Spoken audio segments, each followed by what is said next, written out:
ಎಲ್ರಿಗೂ ನಮಸ್ಕಾರ. ಇವತ್ತು ನಾನು ಕರ್ನಾಟಕದ ಅತ್ಯಂತ ಸುಂದರವಾದ ಗಿರಿಧಾಮವೆಂದೇ ಖ್ಯಾತಿಯಾಗಿರುವ ಸಕಲೇಶಪುರಕ್ಕೆ 3 ದಿನಗಳ ಪ್ರವಾಸದ ಪ್ಲಾನ್ ಅನ್ನು ನಾನು ತಿಳಿಸ್ಕೊಡ್ತಾ ಇದ್ದೀನಿ. ಸಕಲೇಶಪುರ ಅಂತೂ ಪಶ್ಚಿಮ ಘಟ್ಟಗಳಿಂದ ಸುತ್ತುವರೆದಿರುವ ಕರ್ನಾಟಕದ ಜನಪ್ರಿಯವಾದ ಗಿರಿಧಾಮಗಳಲ್ಲಿ ಒಂದು. ಇದು ತನ್ನದೇ ಆದ ಪ್ರಾಕೃತಿಕ ಶ್ರೀಮಂತಿಕೆಯನ್ನ ತನ್ನಲ್ಲಿ ಭದ್ರವಾಗಿ ಹಿಡಿದಿಟ್ಟುಕೊಂಡಿದೆ.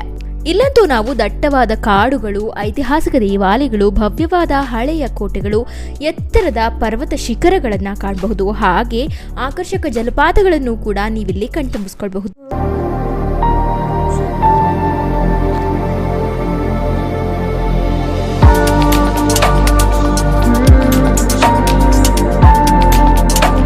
ಇಲ್ಲಿನ ವಾತಾವರಣಕ್ಕೆ ಮಂತ್ರಮುಗ್ಧರಾಗಲು ರಾಜ್ಯದ ನಾನಾ ಭಾಗಗಳಿಂದಲ್ಲದೆ ಇತರ ರಾಜ್ಯಗಳಿಂದಲೂ ಕೂಡ ಜನರು ಭೇಟಿ ನೀಡ್ತಾ ಇರ್ತಾರೆ.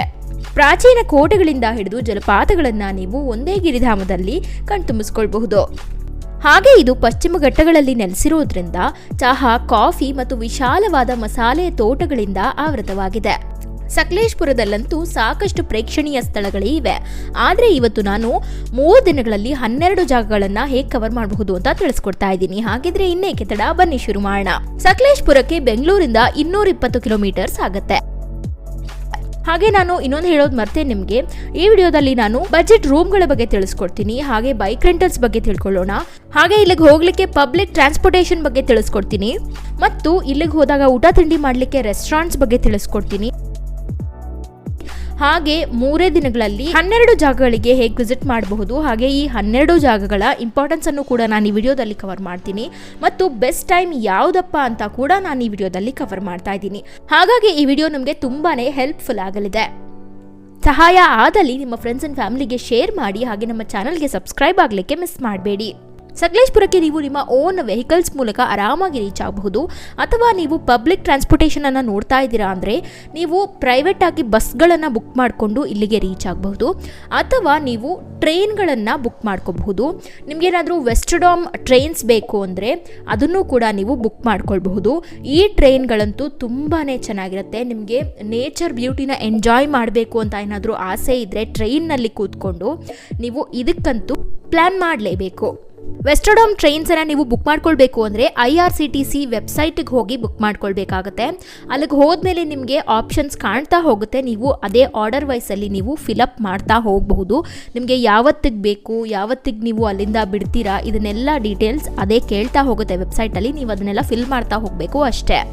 ಹಾಗೆ ಈ ಟ್ರೈನ್ಸ್ ಸ್ಯಾಟರ್ಡೇಸ್ ಮಾತ್ರ ಅವೈಲೇಬಲ್ ಇರ್ತವೆ. ಇದ್ರ ಬಗ್ಗೆ ಇನ್ನೇನಾದರೂ ಮಾಹಿತಿ ಬೇಕು ಅಂದರೆ ನನಗೆ ಕಮೆಂಟ್ಸ್ ಮೂಲಕ ತಿಳಿಸಿ. ನೀವು ವೆಸ್ಟರ್ಡಾಮ್ ಟ್ರೈನ್ಸಲ್ಲಿ ಟ್ರಾವೆಲ್ ಮಾಡೋದು ಬೇಡ, ನಾರ್ಮಲ್ ಟ್ರೈನ್ಸಲ್ಲೇ ಟ್ರಾವೆಲ್ ಮಾಡ್ತೀರಾ ಅಂದರೆ ನೀವು ಯಶವಂತಪುರ ರೈಲ್ವೆ ಸ್ಟೇಷನಿಂದಾನೇ ಟಿಕೆಟನ್ನು ಬುಕ್ ಮಾಡ್ಕೊಳ್ಬೇಕಾಗುತ್ತೆ. ವೆಸ್ಟರ್ಡಾಮ್ ಟ್ರೈನ್ಸಲ್ಲಿ ನೀವು ಟ್ರಾವೆಲ್ ಮಾಡ್ತಾ ಇದ್ರೂ ಕೂಡ ಯಶವಂತಪುರ ರೈಲ್ವೆ ಸ್ಟೇಷನಿಂದಾನೇ ನೀವು ಹೊರಡೋದು ಸಕಲೇಶಪುರಕ್ಕೆ. ಈಗ ಸಕಲೇಶಪುರಕ್ಕೆ ರೀಚ್ ಆದಮೇಲೆ ನಿಮಗೆ 2 ವೀಲರ್ಸ್ ಅವಶ್ಯಕತೆ ಇರುತ್ತೆ. ಅಲ್ಲಿನ ಲೋಕಲ್ ಪ್ಲೇಸಸನ್ನು ಹಾಗೆ ಅಲ್ಲಿನ ಟೂರಿಸ್ಟ್ ಸ್ಪಾಟ್ಗಳನ್ನು ನೀವು ವಿಸಿಟ್ ಮಾಡಬೇಕು ಅಂದರೆ 2 ವೀಲರ್ಸ್ ಅವಶ್ಯಕತೆ ನಿಮಗೆ ಬೀಳುತ್ತೆ. ಸೊ ಆಗ ನೀವು ಸಕಲೇಶಪುರದಿಂದ 15 ಕಿಲೋಮೀಟರ್ಗಳಷ್ಟು ದೂರ ಇರುವಂತಹ ಮೋಟಾರ್ ಸೈಕಲ್ ಡೈರೀಸ್ ಸಕಲೇಶಪುರಕ್ಕೆ ರೀಚ್ ಆಗಿ. ಇಲ್ಲಿ ದಿವಸಕ್ಕೆ 500ರಿಂದ 600 ರೂಪಾಯಿ ಒಳಗಡೆ ಚಾರ್ಜ್ ಮಾಡ್ತಾರೆ. ಈಗ ನಾನು ಹೇಳಲಿಕ್ಕೆ ಹೊಟ್ಟಿರೋ ಪ್ಲೇಸಸ್ಗೆಲ್ಲಾನು ಕಾರ್ ಪಾರ್ಕಿಂಗ್ ಕೂಡ ಇರುತ್ತೆ. ನೀವು ಬೈಕ್ಗಳನ್ನು ತಗೊಂಡು ಹೋದಲ್ಲಿ ಸ್ವಲ್ಪ ಈಸಿ ಆಗುತ್ತೆ ನಿಮಗೆ ಪಾರ್ಕಿಂಗ್ ಮಾಡಲಿಕ್ಕೆ ಅಂತ ಅಷ್ಟೇ. ಈಗ ನಾನು ಮೊದಲನೇ ದಿವಸ ಸಕಲೇಶಪುರದಲ್ಲಿ ನೀವು ಏನೆಲ್ಲ ಎಕ್ಸ್ಪ್ಲೋರ್ ಮಾಡಲಿಕ್ಕಿದ್ದೀರಾ ಅಂತ ಹೇಳ್ತಾ ಹೋಗ್ತೀನಿ. ಸಕಲೇಶಪುರದಿಂದ 900 ಮೀಟರ್ಗಳಷ್ಟು ದೂರ ಇರುವಂತಹ ಶ್ರೀ ಸಕಲೇಶಪುರ ಸ್ವಾಮಿ ದೇವಾಲಯಕ್ಕೆ ನೀವು ರೀಚ್ ಆಗಿ. ಸಕಲೇಶಪುರದಲ್ಲಂತೂ ಆಧ್ಯಾತ್ಮಿಕ ಆಸಕ್ತರು ಭೇಟಿ ನೀಡಲೇಬೇಕಾದ ಸ್ಥಳ ಅಂದರೆ ಅದು ಸಕಲೇಶ್ವರ ದೇವಸ್ಥಾನ. ಇದು ಸಕಲೇಶಪುರದ ಪ್ರಮುಖ ಆಕರ್ಷಣೆ ಕೂಡ ಆಗಿದೆ. ಹೊಯ್ಸಳ ವಾಸ್ತುಶಿಲ್ಪದ ಅತ್ಯುತ್ತಮ ಕರಕುಶಲತೆಗೆ ಸಾಕ್ಷಿಯಾಗಿ ನಿಂತಿರುವ ಸುಂದರವಾದ ದೇವಾಲಯವಿದು. ಇಲ್ಲಂತೂ ನೀವು ಮನೋಹರವಾದ ವಾಸ್ತುಶಿಲ್ಪವನ್ನ ಕಾಣಬಹುದು. ಇದನ್ನಂತೂ 11 ಮತ್ತು 14ನೇ ಶತಮಾನದ ನಡುವೆ ನಿರ್ಮಿಸಲಾಗಿದೆ. ಸಕಲೇಶಪುರಕ್ಕೆ ಹೋದಾಗಂತೂ ಈ ದೇವಾಲಯಕ್ಕೆ ನೀವು ಭೇಟಿ ನೀಡಲೇಬೇಕು. ಈ ದೇವಾಲಯಕ್ಕೆ ಭೇಟಿ ನೀಡಾದ್ಮೇಲೆ ಇಲ್ಲಿಂದ 6.5 ಕಿಲೋಮೀಟರ್ಗಳಷ್ಟು ದೂರ ಇರುವಂತಹ ಮಂಜರಾಬಾದ್ ಕೋಟೆಗೆ ರೀಚ್ ಆಗಿ. ಸಕಲೇಶಪುರದ ಪ್ರಧಾನ ಪ್ರವಾಸಿ ಆಕರ್ಷಣೆ ಅಂದರೆ ಅದು ಮಂಜರಾಬಾದ್ ಕೋಟೆ. ಇಲ್ಲಿ ಸಾಕಷ್ಟು ಸಿನಿಮಾಗಳ ಚಿತ್ರೀಕರಣ ನಡೆದಿದೆ. ದೇಶದ ವಿಶಿಷ್ಟ ಕೋಟೆಗಳಲ್ಲಿ ಒಂದಾದ ಮಂಜರಾಬಾದ್ ಕೋಟೆಯನ್ನ ಟಿಪ್ಪು ಸುಲ್ತಾನ್ ನಿರ್ಮಿಸಿದ ಎಂದು ಹೇಳಲಾಗುತ್ತೆ. ಅಲ್ಲದೆ ಈ ಸ್ಥಳ ಭಾರತದಲ್ಲಿ ಇಸ್ಲಾಮಿಕ್ ವಾಸ್ತುಶಿಲ್ಪದ ತೇಜಸ್ಸನ್ನ ಪ್ರದರ್ಶಿಸುತ್ತೆ.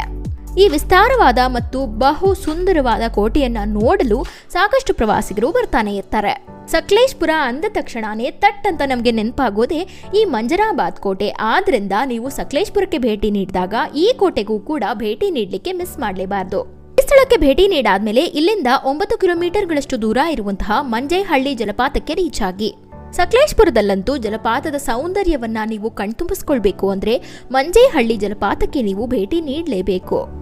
ಇಲ್ಲಿಗೆ ಬಂದಾಗಂತೂ ನೀವು ಕುಟುಂಬ ಮತ್ತು ಸ್ನೇಹಿತರ ಜೊತೆಗೆ ಪ್ರಕೃತಿಯ ಪ್ರಶಾಂತತೆಯನ್ನ ಅನುಭವಿಸಬಹುದು.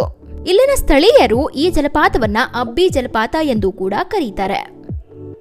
ಮಂಜೇಹಳ್ಳಿ ಜಲಪಾತವು ಸಕಲೇಶಪುರದ ಅತ್ಯಂತ ಸುಂದರವಾದ ಪ್ರವಾಸಿ ಸ್ಥಳಗಳಲ್ಲಿ ಒಂದು.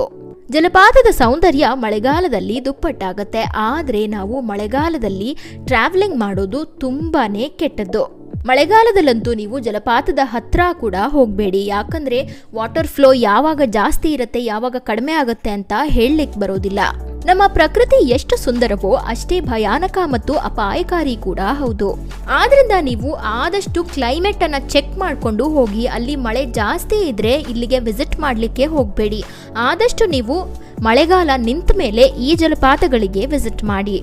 ಇಲ್ಲಿಗೆ ಸಕಲೇಶಪುರದ ಮೊದಲನೇ ದಿವಸದ ಪ್ರವಾಸ ಮುಗಿಯುತ್ತೆ. ಇಲ್ಲಿಂದ ನೀವು ನಿಮ್ಮ ರೂಮ್ಸ್ಗೆ ಹೋಗಿ ವಿಶ್ರಾಂತಿ ಪಡ್ಕೊಳ್ಬಹುದು. ಈಗ ನಾವು ಸಕಲೇಶಪುರದಲ್ಲಿ 2ನೇ ದಿವಸ ಏನೆಲ್ಲ ಎಕ್ಸ್ಪ್ಲೋರ್ ಮಾಡಬಹುದು ಅಂತ ನೋಡೋಣ.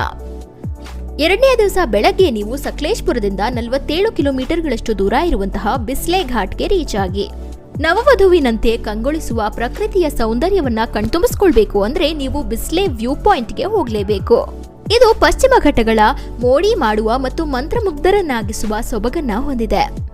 ಸಕಲೇಶಪುರದಲ್ಲಿ ಪ್ರೇಕ್ಷಣೀಯ ಸ್ಥಳಗಳನ್ನ ವೀಕ್ಷಿಸಲು ಮತ್ತು ಜೀವನದ ಜಂಜಾಟದಿಂದ ತಪ್ಪಿಸಿಕೊಳ್ಳಲು ಇದು ಅತ್ಯಂತ ಮೋಡಿ ಮಾಡುವ ಸ್ಥಳಗಳಲ್ಲಿ ಒಂದು.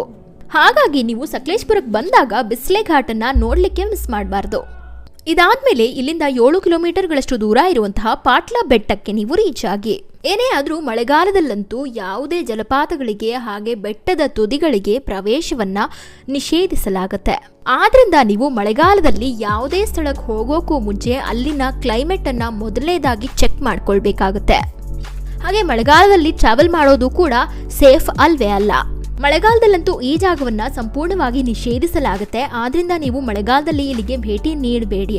ಮಳೆಗಾಲ ಆದ ಮೇಲೆ ನೀವು ಇಲ್ಲಿಗೆ ಭೇಟಿ ನೀಡಬಹುದು. ಆಗ್ಲೂ ಕೂಡ ನಿಮಗೆ ವ್ಯೂಸ್ ತುಂಬಾನೇ ಚೆನ್ನಾಗಿ ಕಾಣಿಸುತ್ತೆ. ಮಳೆ ನಿಂತ ಮೇಲೆ ಇಲ್ಲಿಗೆ ನೀವು ವಿಸಿಟ್ ಮಾಡಿ. ಸಕಲೇಶಪುರದಲ್ಲಿ ಪಟ್ಲಾ ಬೆಟ್ಟ ಕೂಡ ಅತ್ಯಂತ ಸುಂದರವಾದ ಸ್ಥಳ. ಇಲ್ಲಿಂದ ನಿಮ್ಗೆ ಪಶ್ಚಿಮ ಘಟ್ಟಗಳ ಹಚ್ಚ ಹಸಿರಿನ ನೋಟ ಕಾಣಲ್ ಸಿಗತ್ತೆ.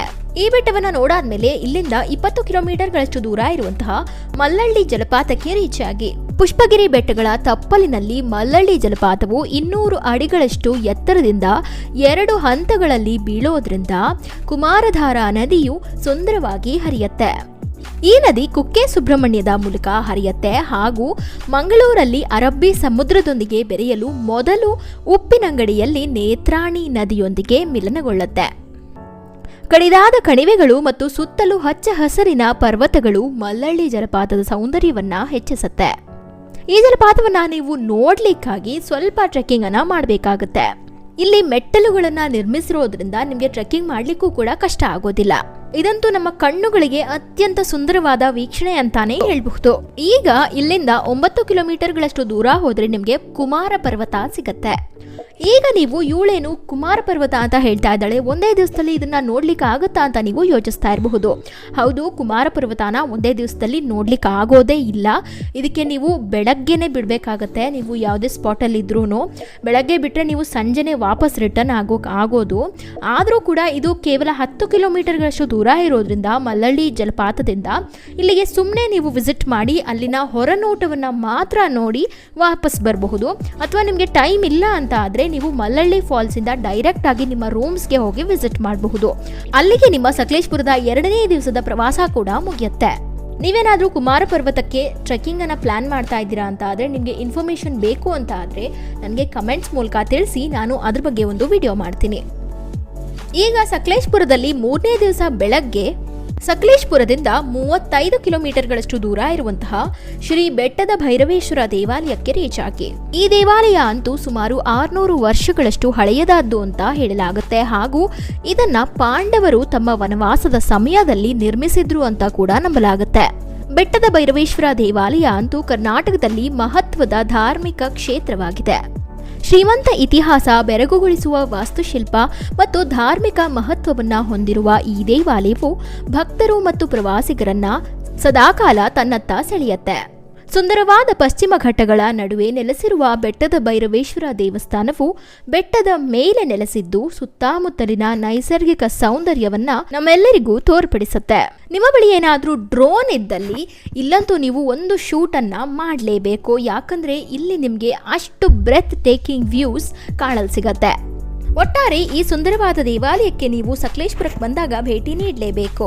ಈ ದೇವಾಲಯವನ್ನ ನೋಡಾದ್ಮೇಲೆ ಇಲ್ಲಿಂದ 12.5 ಕಿಲೋಮೀಟರ್ಗಳಷ್ಟು ದೂರ ಇರುವಂತಹ ಮಗಜೇಹಳ್ಳಿ ಜಲಪಾತಕ್ಕೆ ರೀಚ್ ಆಗಿ ಇಲ್ಲಿಗೆ ಭೇಟಿ ನೀಡಿದಾಗ ನೀವು ಮರಗಳಿಂದ ಆವೃತವಾಗಿರುವ ಸುಂದರವಾದ ಜಲಪಾತವನ್ನ ಆನಂದಿಸಬಹುದು. ನಾನು ಈಗಾಗಲೇ ಹೇಳಿದ ಹಾಗೆ ನೀವು ಮಳೆಗಾಲದಲ್ಲಂತೂ ಜಲಪಾತಗಳಿಗೆ ಭೇಟಿ ನೀಡಲೇಬೇಡಿ. ಆದಷ್ಟು ನೀವು ಮಳೆ ನಿಂತ ಮೇಲೆ ಜಲಪಾತಗಳಿಗೆ ಭೇಟಿ ನೀಡಿ. ಚಳಿಗಾಲ ಅಥವಾ ಪೋಸ್ಟ್ ಮಾನ್ಸೂನ್ ಸೀಸನ್ ಅಲ್ಲಿ ನೀವು ಈ ಜಲಪಾತಕ್ಕೆ ಭೇಟಿ ನೀಡಬಹುದು. ಇಲ್ಲಂತೂ ತುಂಬಾನೇ ಜಾರೋ ಬಂಡೆಗಳು ನಿಮಗೆ ಕಾಣಲು ಸಿಗುತ್ತೆ. ಆದ್ರಿಂದ ನೀವು ಗ್ರಿಪ್ ಆಗಿರುವಂತಹ ಶೂಸ್ ಅನ್ನೇ ಧರಿಸಿ. ಅದೇನೇ ಆದ್ರೂ ನೀರು ಇರುವ ಸ್ಥಳಗಳಲ್ಲಿ ತುಂಬಾ ಎಚ್ಚರವನ್ನ ವಹಿಸಬೇಕಾಗುತ್ತೆ. ಇದಾದ್ಮೇಲೆ ಇಲ್ಲಿಂದ 16 ಕಿಲೋಮೀಟರ್ಗಳಷ್ಟು ದೂರ ಇರುವಂತಹ ಒಂಬಟ್ಟು ಗುಡ್ಡಕ್ಕೆ ನೀವು ರೀಚ್ ಆಗಿ. ಇದರ ಟ್ರೆಕ್ಕಿಂಗ್ ಕೂಡ ಅಷ್ಟೇ ತುಂಬಾ ಕಷ್ಟ ಇರುತ್ತೆ. ಒಂದೇ ದಿವಸದಲ್ಲಿ ಕಂಪ್ಲೀಟ್ ಮಾಡಕ್ ಆಗೋದಿಲ್ಲ. ಆದ್ರಿಂದ ಇದರ ಹೊರನೋಟವನ್ನ ನೀವು ನೋಡ್ಕೊಂಡು ವಾಪಸ್ ಬರಬಹುದು. ನಾವು ಸಕಲೇಶಪುರದ ಹತ್ರ ಹೋಗಿರ್ತೀವಿ, ಅಷ್ಟು ದೂರ ಟ್ರಾವೆಲ್ ಮಾಡಿರ್ತೀವಿ. ಒಂದ್ ಸ್ವಲ್ಪ ದೂರ ಹೋಗ್ಬಿಟ್ರೆ ಏನಾಗತ್ತಲ್ವಾ, ಸೊ ನೀವು ಒಂಬಟ್ಟು ಗುಡ್ಡಕ್ಕೆ ಹೋಗಿ ರೀಚ್ ಆಗಿಬಿಟ್ಟು ಅಲ್ಲಿನ ಹೊರನೋಟವನ್ನ ನೋಡ್ಕೊಂಡು ಬರಬಹುದು. ಅಲ್ಲಿಂದಾನೇ ನಿಮಗೆ ತುಂಬಾ ಸಾಕಷ್ಟು ಒಳ್ಳೊಳ್ಳೆ ವ್ಯೂಸ್ ಕೂಡ ಸಿಗುತ್ತೆ. ಇದರದ್ದು ನಿಮಗೆ ಸಂಪೂರ್ಣ ಮಾಹಿತಿಯುಕ್ತ ವಿಡಿಯೋ ಬೇಕು ಅಂದರೆ ನನಗೆ ಕಮೆಂಟ್ಸ್ ಮೂಲಕ ತಿಳಿಸಿ. ಇದಾದ್ಮೇಲೆ ನೀವು ಇಲ್ಲಿಂದ 40 ಕಿಲೋಮೀಟರ್ಗಳಷ್ಟು ದೂರ ಹೋದ್ರೆ ಕಾಡುಮನೆ ಅಬ್ಬಿ ಜಲಪಾತ ನಿಮಗೆ ಸಿಗುತ್ತೆ. ಈ ಜಲಪಾತ ಅಂತೂ ಒಂದು ಗುಪ್ತರತ್ನ ಅಂತಾನೆ ಹೇಳಬಹುದು. ಯಾಕಂದ್ರೆ ಇದು ಸಾಕಷ್ಟು ಜನರಿಗೆ ಅಷ್ಟು ಗೊತ್ತಿರೋದಿಲ್ಲ. ಇದು ಸ್ವಲ್ಪ ಒಳಗಡೆ ಇರೋದ್ರಿಂದ ಈ ಜಲಪಾತ ಅಂತೂ ಒಂದು ಗುಪ್ತರತ್ನ ಅಂತಾನೆ ಹೇಳಬಹುದು. ಯಾಕಂದ್ರೆ ಇದು ಸಾಕಷ್ಟು ಜನರಿಗೆ ಗೊತ್ತಿರೋದಿಲ್ಲ. ಇದು ಸ್ವಲ್ಪ ಒಳಗಡೆ ಇರೋದ್ರಿಂದ. ಹಾಗೆ ನೀವು ಈ ಜಲಪಾತಕ್ಕೆ ರೀಚ್ ಆಗೋ ವೇಳೆ ಗೂಗಲ್ ಮ್ಯಾಪ್ಸಲ್ಲಿ ಆಫ್ಲೈನ್ ಮ್ಯಾಪ್ಗಳನ್ನು ಡೌನ್ಲೋಡ್ ಮಾಡಿಕೊಂಡು ಹೋಗಿ. ಯಾಕಂದರೆ ಇಲ್ಲಿಗೆ ಹೋದಾಗ ನಿಮಗೆ ರೂಟ್ಗಳು ಮಿಸ್ ಆಗೋ ಚಾನ್ಸಸ್ ಇರ್ತವೆ. ಆದಷ್ಟು ನೀವು ಈ ಸ್ಥಳಕ್ಕೆ ಅಲ್ಲಿನ ಲೋಕಲ್ ಜನರ ಮಾರ್ಗದರ್ಶನದೊಂದಿಗೆ ರೀಚ್ ಆಗಿ. ಈ ಜಲಪಾತ ಅಂತೂ ದಟ್ಟ ಕಾಡಿನ ನಡುವೆ ನಿಮಗೆ ಕಾಣಲು ಸಿಗತ್ತೆ. ನಿಮ್ಗೇನಾದ್ರೂ ಕಾಡಿನ ಮೂಲಕ ಹೋಗಿ ಜಲಪಾತವನ್ನ ವೀಕ್ಷಣೆ ಮಾಡಬೇಕು ಅಂತ ಆಸೆ ಇದ್ದಲ್ಲಿ ಈ ಜಲಪಾತಕ್ಕೆ ನೀವು ಭೇಟಿ ನೀಡಬಹುದು. ಇದಾದ್ಮೇಲೆ ನಿಮ್ಗೆ ಸಮಯ ಇದೆ ಅಂತ ಆದ್ರೆ ಇಲ್ಲಿಂದ 11 ಕಿಲೋಮೀಟರ್ಗಳಷ್ಟು ದೂರ ಇರುವಂತಹ ದೋಣಿಗಲ್ ಸ್ಮಾಲ್ ಜಲಪಾತಕ್ಕೆ ನೀವು ರೀಚ್ ಆಗಿ. ಈ ಜಲಪಾತ ಕೂಡ ದಟ್ಟ ಅರಣ್ಯದೊಳಗಡೆ ಇರೋದ್ರಿಂದ ಅಲ್ಲಿನ ಸ್ಥಳೀಯ ಮಾರ್ಗದರ್ಶಕರೊಟ್ಟಿಗೆನೆ ಇಲ್ಲಿಗೆ ನೀವು ರೀಚ್ ಆಗೋದು ಅತ್ಯಂತ ಉತ್ತಮವಾಗುತ್ತೆ. ಇಲ್ಲಿಗೆ ನಿಮ್ಮ ಸಕಲೇಶಪುರದ 3 ದಿನಗಳ ಪ್ರವಾಸ ಮುಗಿಯುತ್ತೆ. ನಾನೀಗಾಗಲೇ ನಿಮಗೆ ರೂಮ್ಗಳ ಬಗ್ಗೆ ತಿಳಿಸ್ಕೊಡ್ತೀನಿ ಅಂತ ಹೇಳಿದ್ದೆ. ಸಕಲೇಶಪುರದಿಂದ 1 ಕಿಲೋಮೀಟರ್ ದೂರ ಇರುವಂತಹ ಸ್ಟೇ ಮೇಕರ್ ಸಕಲೇಶಪುರ ಹೋಟೆಲ್ಸ್ಗೆ ನೀವು ರೀಚ್ ಆಗಬಹುದು. ಇಲ್ಲಿ ಒಂದು ದಿವಸಕ್ಕೆ 1500 ರೂಪಾಯಿಂದ 2000 ರೂಪಾಯಿ ಒಳಗಡೆ ಚಾರ್ಜ್ ಮಾಡ್ತಾರೆ. ಹಾಗೆ ಮತ್ತೊಂದು ರೂಮ್ ಸಕಲೇಶಪುರದಿಂದ 1 ಕಿಲೋಮೀಟರ್ ದೂರ ಇರುವಂತಹ ಹೋಟೆಲ್ ಪುಷ್ಪಗಿರಿ ಕಂಫರ್ಟ್ಸ್ಗೆ ನೀವು ರೀಚ್ ಆಗಬಹುದು. ಇಲ್ಲಿ ಒಂದು ದಿವಸಕ್ಕೆ 1200 ರೂಪಾಯಿಂದ 1500 ರೂಪಾಯಿ ಒಳಗಡೆ ಚಾರ್ಜ್ ಮಾಡ್ತಾರೆ. ಹಾಗೆ ಕೊನೆಯ ರೂಮ್ ಸಕಲೇಶಪುರದಿಂದ 1 ಕಿಲೋಮೀಟರ್ ಅಷ್ಟು ದೂರ ಇದೆ. ಇದರ ಹೆಸರು ಶ್ರೀನಿವಾಸ ರೆಸಿಡೆನ್ಸಿ ಅಂತ. ಇದರಲ್ಲಿ ಒಂದು ದಿವಸಕ್ಕೆ 1000 ರೂಪಾಯಿಂದ 2000 ರೂಪಾಯಿ ಒಳಗಡೆ ಚಾರ್ಜ್ ಮಾಡ್ತಾರೆ. ಇಲ್ಲಿಗೆ ಹೋದಾಗ ನೀವು ಊಟ ತಿಂಡಿ ಮಾಡ್ಕೊಳ್ಳಿಕ್ಕೆ ಸಕಲೇಶಪುರದಿಂದ 1 ಕಿಲೋಮೀಟರ್ ದೂರ ಇರುವಂತಹ ಮೈತ್ರಿ ರೆಸ್ಟೋರೆಂಟ್ಗೆ ರೀಚ್ ಆಗಬಹುದು. ಅಥವಾ ನೀವು ಸಕಲೇಶಪುರದಿಂದ 350 ಮೀಟರ್ಗಳಷ್ಟು ದೂರ ಇರುವಂತಹ ಸುರಭೀಸ್ ವೆಜ್ ರೆಸ್ಟೋರೆಂಟ್ಗೂ ಕೂಡ ರೀಚ್ ಆಗಬಹುದು. ನಾನು ಹೇಳಿದ್ದ ಹೋಟೆಲ್ಗೆ ಹೋಗಬೇಕು ಅಂತೇನಿಲ್ಲ, ನಿಮಗೆ ಯಾವುದೇ ಕಣ್ಣಿಗೆ ಬಿದ್ದಲ್ಲಿ ಅಲ್ಲಿಗೆಲ್ಲ ನೀವು ವಿಸಿಟ್ ಮಾಡಬಹುದು. ಈಗ ಸಕಲೇಶಪುರಕ್ಕೆ ಹೋಗ್ಲಿಕ್ಕೆ ಬೆಸ್ಟ್ ಟೈಮ್ ಯಾವುದಪ್ಪ ಅಂತ ನೋಡೋದಾದ್ರೆ ನೀವು ಆದಷ್ಟು ಮಳೆಗಾಲದಲ್ಲಿ ಇಲ್ಲಿಗೆಲ್ಲ ಹೋಗ್ಲಿಕ್ಕೆ ಹೋಗಬೇಡಿ. ಯಾಕಂದರೆ ಬೆಟ್ಟ ಗುಡ್ಡಗಳಿರ್ತಾವೆ ಮತ್ತು ಜಲಪಾತಗಳಿರ್ತಾವೆ. ಮಳೆ ಅಂತೂ ಜಾಸ್ತಿ ಇರುತ್ತೆ. ನಿಮಗೆ ಯಾವುದೇ ಜಾಗಗಳನ್ನು ಆರಾಮಾಗಿ ನೋಡಲಿಕ್ಕೆ ಆಗೋದೇ ಇಲ್ಲ. ಆದಷ್ಟು ನೀವು ಮಳೆಗಾಲ ಆದಮೇಲೆ ಹೋಗಿ, ಅಂದರೆ ಪೋಸ್ಟ್ ಮಾನ್ಸೂನ್ ಸೀಸನಲ್ಲಿ ನೀವು ಈ ಸ್ಥಳಕ್ಕೆ ವಿಸಿಟ್ ಮಾಡಿ. ಸೆಪ್ಟೆಂಬರ್ ಟು ಫೆಬ್ರವರಿ ಒಳಗಡೆ ನೀವು ಈ ಸ್ಥಳಕ್ಕೆ ಭೇಟಿ ನೀಡಿದ್ದಲ್ಲಿ ನಿಮಗೆ ಜಲಪಾತಗಳು ನೋಡಲು ಸಿಗ್ತವೆ. ಹಾಗೆ ಹಚ್ಚ ಹಸಿರು ಕೂಡ ನಿಮಗೆ ಕಾಣಲು ಸಿಗುತ್ತೆ.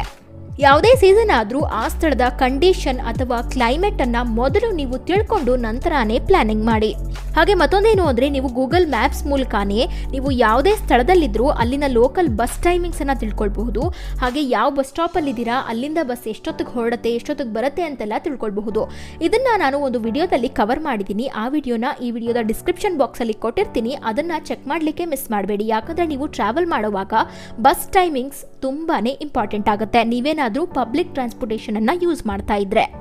ಇಲ್ಲಿಗೆ ಈ ವಿಡಿಯೋನ ನಾನು ಮುಗಿಸ್ತಾ ಇದ್ದೀನಿ. ಈ ವಿಡಿಯೋ ನಿಮಗೆ ಉಪಯುಕ್ತವಾದಲ್ಲಿ ನಿಮಗೆ ಏನು ಮಾಡಬೇಕು ಅಂತ ಗೊತ್ತೇ ಇದೆ, ಅದನ್ನು ಮಾಡಿ. ಹಾಗೆ ನನ್ನ ಚಾನಲ್ಗೆ ಸಬ್ಸ್ಕ್ರೈಬನ್ನು ಮಾಡಲಿಕ್ಕೂ ಕೂಡ ಮರಿಬೇಡಿ.